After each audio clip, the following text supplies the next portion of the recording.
We can let go of an extra coffee mug,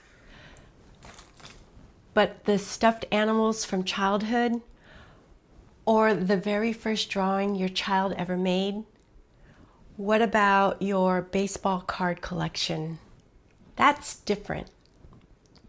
Today, I want to talk about why some things are so hard to part with and how we can move forward even if we're not ready to let go. Recently, a viewer told me, I'm in my 70s and I still don't know what to do with my childhood stuffed animals.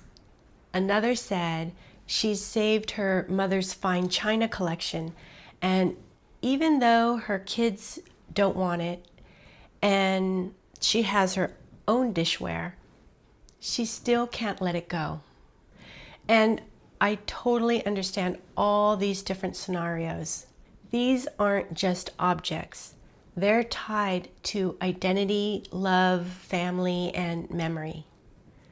If you've ever felt this way, you're not alone. Let's talk about the 3 big reasons we hold on. The first is memory. Objects act like time machines. They trigger moments and emotions, and sometimes we fear that without them, the memories will fade. The next reason is identity. Our belongings remind us of who we were. Like one viewer told me when she's ready to let go of the art supplies she doesn't use anymore, but she'll keep the ones that still inspire her creativity. That's a way of honoring the past and the present self. Another reason is love and legacy. Sometimes we hold on out of love, loyalty, or even guilt. It can feel like our duty to preserve the family story, to guard every keepsake, because letting go feels like letting go of the people we love. So when we struggle, it's not because we're weak. It's because these things carry memory, love, and identity. Researchers at Yale actually found that when people were asked to consider throwing away sentimental possessions, the parts of the brain associated with pain lit up, the same way they do with physical pain. So when we say it hurts to let go, that's not just a figure of speech. It literally does. A UCLA study showed that the more cluttered a home is, the higher the levels of cortisol. Other studies have linked clutter to anxiety, bad sleep, and decision fatigue. The emotional weight of objects can sometimes be about guilt, family duty, or loyalty. We might feel like we're protecting the family legacy by holding on, or that letting go of a parent's belongings means letting go of their memory. So if you ever wondered why you can't just be ruthless and get rid of things like everyone says, this is why. It can be difficult and complicated. So here's the good news. You don't have to declutter everything. You don't even have to declutter at all if you've made a conscious choice and you're at peace with it. It's really interesting because a couple of my friends, they both decided to keep all their plushies, boxes and boxes worth. Those stuffed animals can really hold a lot of memories. They both decided that these were too important for them to let go of, and they've dedicated valuable storage space to keep them. The beauty of keeping them is you can always revisit this decision later. What's valuable to us today might not be as valuable in the future. But also keep in mind some of the consequences of holding on. If in the back of your mind, you know the storage unit is draining your budget, or the boxes in the spare room are keeping you from having guests. Or maybe you avoid dealing with certain closets because they make you feel overwhelmed. Then maybe it's time to ask, is this really supporting my well-being? Here's what research shows. Clutter itself can increase stress, and studies link it to higher levels of cortisol, the stress hormone. But here's the really interesting part. Psychologists say it's not only the clutter that wears us down, it's the ambivalence.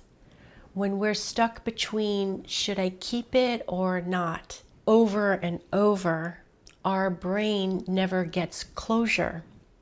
That indecision itself is exhausting. So here's the good news. Deciding is powerful. Even if your decision is to keep something, that clarity brings peace. This is important. It's okay if you decide to keep everything. Really, you can even rent a storage unit if you want to. But, and here's the key, if deep down you know the stuff is weighing on you or you can't afford the space, then that's not a healthy choice. That's avoidance. And avoidance doesn't bring peace. I really feel that conscious choice is what matters. If you decide to keep something because it brings you joy or it has a purpose, that's amazing. If you choose to release something because it no longer fits your life right now, that's also amazing. It's your choice, and you'll know what to do when you take the time to make that choice. So how do we move forward when everything feels so overwhelming? Here are a few things that could help. Give yourself permission to keep what matters. You don't need to justify keeping your collection of vintage t-shirts or refrigerator magnets. Keep what fits in your life right now, and that's things you love or find useful. Choose one category or room, not everything at once. Instead of tackling the whole house, start with just one room, space, or area. You can also choose a single category such as art supplies or just photos, or maybe it's just clothes. Focus on today's you. Does this fit the life I'm living right now? Not the life I used to live or the one I imagine in the future. Notice if you feel guilt. If you're holding on to something out of obligation, ask yourself, does this fit my life right now, or am I holding on to it just because it belonged to a family member? Choose what you love right now and display it. Like framing a favorite drawing or use your grandma's mixing bowls. It brings the memory into your daily life. For me, rather than keeping all of my daughter's artwork throughout the years, I kept some of the best pieces and framed my favorites. Displaying some of it is symbolic of all their childhood artwork and so much more meaningful than stuffing it all in the garage or renting out a storage unit and then never really seeing it. You can honor something in new ways. You can photograph your items or video items and tell their stories. And then you can share it with family and they can share these stories with others. Sometimes the memory lives on better through storytelling than storage. I actually photograph large bulky items and I tend to keep smaller items in my keepsake bins. I suggest using keepsake bins for things you just cannot part with, but don't want to display. I have 3 keepsake bins, and I actually have space for one more if I ever need it. And that's the thing. I let my space determine how many keepsakes I can have. I decided to sell some of my mom's purses and clothes, the ones me and my daughters didn't want to keep. When my mom passed, I had to figure out what to do with all of her clothes and things. She had a pretty nice purse collection. At first, my daughters and I wanted to keep them all.